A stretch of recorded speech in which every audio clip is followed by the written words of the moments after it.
السلام علیکم ورحمۃ اللہ وبرکاتہ۔ ساتھیوں، آج ہم اس ویڈیو میں بتائیں گے کہ بقرہ عید کیوں منائی جاتی ہے اور یہ کس کی سنت ہے۔ اس ویڈیو میں آپ کو یہ بھی دیکھنے کو ملے گا کہ اللہ اپنے بندے کو کس طرح آزماتا ہے۔ آپ سے گزارش ہے اس ویڈیو میں آخر تک بنے رہیں۔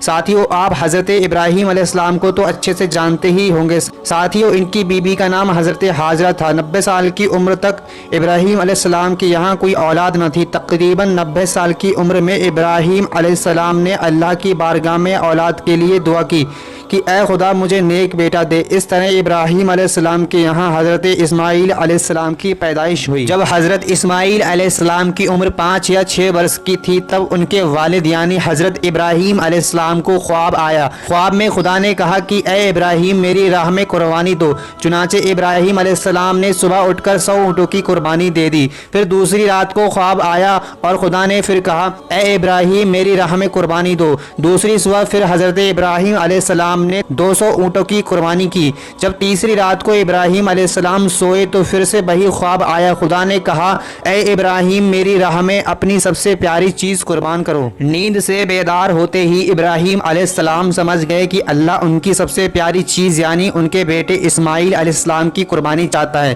چنانچہ ابراہیم علیہ السلام اپنی پیاری بیوی حاجرہ سے کہتے ہیں کہ میرے بیٹے کو تیار کر اور اچھا سا لباس پہنا، میں اپنے بیٹے کو اپنے دوست کے یہاں لے کر جا رہا ہوں۔ اس طرح ابراہیم اور اسماعیل گھر سے باہر کی اور چل پڑتے ہیں۔ حضرت ابراہیم علیہ السلام اپنے پیارے بیٹے اسماعیل علیہ السلام سے پوچھتے ہیں کہ بیٹے آپ کو پتہ ہے کہ میں آپ کو کہاں لے کر جا رہا ہوں؟ اسماعیل کہتے ہیں کہ جی ہاں بابا جان، آپ مجھے اپنے دوست کے یہاں لے کر جا رہے ہیں۔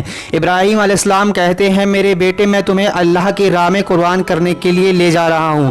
اسماعیل علیہ السلام کہتے ہیں کہ بابا جان یہ تو میرے لیے بہت قسمت کی بات ہے کہ میں خدا کی راہ میں قربان ہونے جا رہا ہوں، پر میرے بابا میری وصیت ہے کہ جب آپ مجھے قربان کریں تو مجھے رسی سے باندھ دینا اور اپنی آنکھوں پر پٹی باندھ لینا، کیونکہ بابا جان آپ مجھ سے بہت محبت کرتے ہیں۔ جب آپ مجھے قربان کرتے دیکھیں گے تو آپ کو تکلیف برداشت نہ ہوگی۔ چنانچہ ابراہیم علیہ السلام نے ویسا ہی کیا اور جب اپنے بیٹے اسماعیل کو قربان کرنے کے لیے چھری چلائی، اللہ تبارک و تعالی نے ترنت جبریل امی کو حکم دیا اور کہا اے جبریل امی جا جنت سے ایک دمبا لے جا اور ابراہیم کی چھری کے نیچے اس دمبے کو پیش کر، کیونکہ ابراہیم اپنی امتحان میں کامیاب ہو گیا ہے۔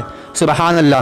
ساتھیوں، یہی وہ واقعہ ہے جس کی وجہ سے ہمارے آقا حضور نبی کریم صلی اللہ تعالیٰ علیہ وسلم کی امت پر قربانی کو واجب کیا گیا۔ امید ہے آپ کو یہ واقعہ کافی پسند آیا ہوگا۔ پیارے ساتھیوں، اچھی بات کو سن کر اسے دوسروں تک پہنچانا صدقہ جاریہ ہوتا ہے اور اس کا اجر ہمیں مرنے کے بعد تا قیامت تک ملتا ہے۔